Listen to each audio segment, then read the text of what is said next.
구독, 좋아요, 그리고 공유까지도 눌러주시면 저에게 도움이 되겠습니다.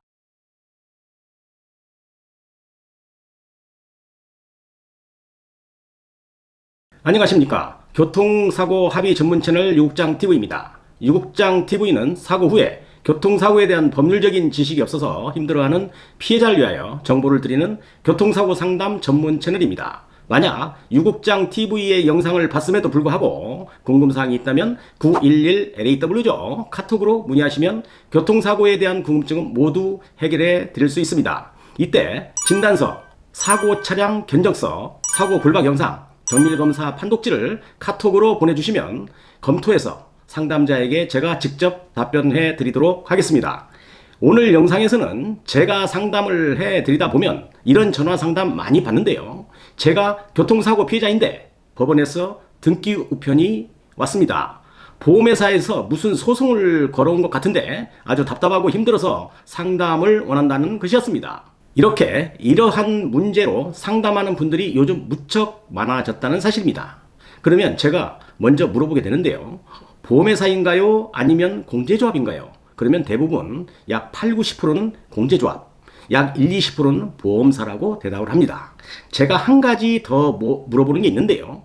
사고 날짜가 언제입니까? 그러면 대부분의 피해자들이 치료를 장기적으로 하고 있었다는 공통점이 있게 됩니다. 그러니까 치료는 장기간 이루어지면서 합의는 되지 않는 이런 사건을 소송으로 대응해 오고 있다는 겁니다. 공제조합이나 손해보험사는 왜 교통사고 피해자를 상대로 소송을 해오는 것일까요? 소송의 목적이 분명히 있을 텐데 과연 그 목적은 무엇일까요? 그에 대한 답을 설명드리자면 가해자를 압박해서 합의 종결을 하고 싶은 그런 마음이 있다는 것입니다. 자, 그런데 피해자와 원만한 합의가 되지 않고 차일피일 치료 시간이 길어지면서 병원에 지급되는 치료 비용도 아주 많아지고 피해자와는 합의 가능성이 낮다는 판단이 들 때 그때쯤 공제나 손해보험회사가 교통사고 피해자를 상대로 법원에 소송을 걸어온다는 것입니다. 자, 그렇게 되면 법을 잘 모르는 피해자들은 대부분 당황을 하게 되면서 또 감정적으로 화가 날 수도 있을 것입니다. 첫 번째로 내가 피해자인데 내가 소송을 건다면 몰라도 가해자를 대신하는 보험사나 공제가 왜 나에게 소송을 한다는 말인가 하면서 흥분하게 되는 겁니다. 소송을 한 쪽에서는 이러한 심리를 이용해서 돌파구를 찾아보겠다는 그런 생각일 겁니다. 사실은 소송을 피해자에게 걸어오면 그것 자체가 도덕적으로나 양심적으로는 모양새가 좋지 않은 소송은 분명히 맞습니다. 쉽게 설명을 하자면 소송이란 피해를 입은 피해자 측에서 가해자를 상대로 법원에 소를 제기하는 것이 일반적인데 피해자를 상대로 가해자 측에서 소송을 해오는 것이 소송을 당하는 교통사고 피해자는 그런 과정을 떠나서 매우 서운한 감정을 느낄 수밖에 없다는 것입니다. 상담을 해드리다 보면 대부분 첫 번째로 피해자가 치료 기간이 너무 길다는 공통점이 있고 두 번째로는 보험사나 공제에서 합의금 제시를 여러 차례 했음에도 불구하고 합의가 되지 않는다는 점, 또 세 번째로 그래서 법원에 이제는 치료해 줄 만큼 해 주었고 우리가 줄 수 있는 합의금은 땡땡땡원 이 정도 이상은 절대 줄 것이 없다는 채무 부존재 소송이나 조정 신청을 해오고 있는 것입니다. 자, 그렇다면 소송을 당한 교통사고 피해자가 할 수 있는 선택은 무엇이 있을까요? 자, 첫 번째로 법으로 소송을 해왔으니 소송으로 대응하는 방법이 있겠죠. 법을 잘 모르니 변호사를 선임해서 대응해야 하는데 이것은 비용이 발생하게 되고 궁극적으로는 배보다 배꼽이 더 커질 수 있다는 점, 이 점 때문에 바람직한 대응 방법은 아닐 수 있다는 것입니다. 소송이란 소송을 해서 이길 수 있는 사건을 하는 것이 맞는 것이고 별 실익이 없는 사건을 법무법인에서는 진행하지 않는 것을 원칙으로 하고 있기 때문입니다. 두 번째로 주변에서 귀동냥이나 아니면 인터넷 혹은 SNS에서 정보를 얻어서 피해자가 직접 법원에 의견서나 준비 서면을 제출하고 조정실에 직접 나가서 대응을 하는 방법도 있을 수 있습니다.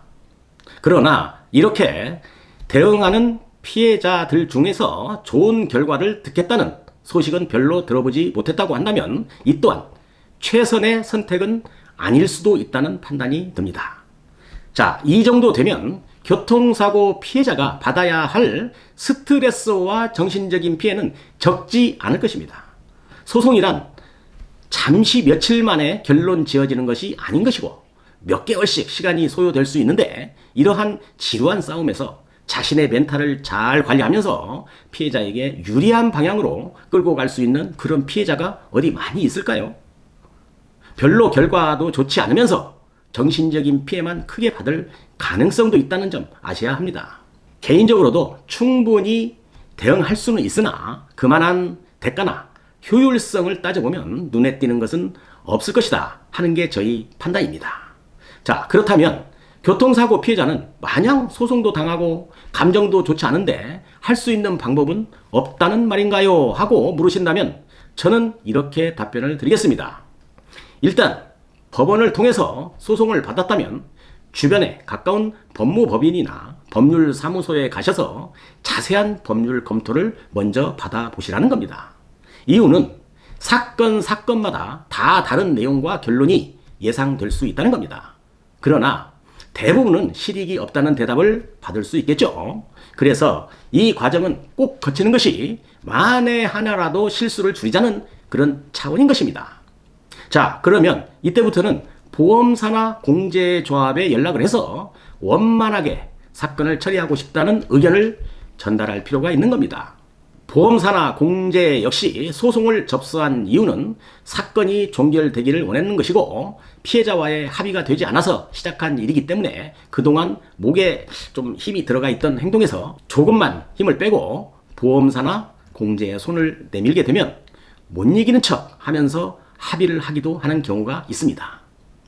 공제나 손보사가 소송을 걸어왔던 본질적인 이유도 합의를 하기 위한 것이기 때문입니다. 가끔 어떤 피해자들은 소송 비용이 얼마가 들어가도 좋으니 진행을 맡기겠다고 아주 씩씩거리면서 저희 법인에 오시는 분도 많이 봤습니다. 그러나 차분하게 왜 이런 사건은 하면 할수록 손해가 나게 되는지 마음고생하면서 별 소득도 없으면서 경제적인 이익도 발생되지 않는 사건일 수 있다는 이야기를 잘 설명하게 되면 그때는 좀 이해를 하게 되는 것입니다.